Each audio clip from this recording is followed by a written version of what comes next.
wherever you want to. I got plenty of targets. It's alright.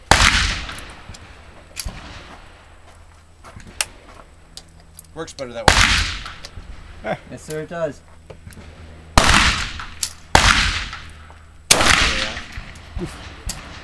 Here's one of my 30-06 to 8mm conversions. Right now, your stripper clip goes right down in that little slot. And you just take your thumb and you got to kind of feed it in like that. And pull it back and let it fly.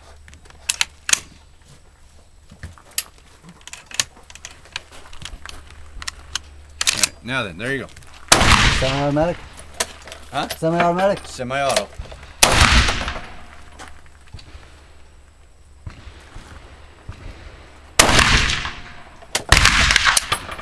No, it wasn't in battery. Just pull it back, go ahead and cycle it. It wasn't all the way back. There we go.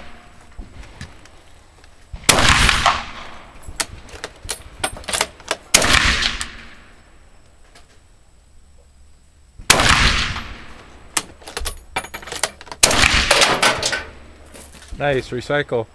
Right in the trash can. That's awesome.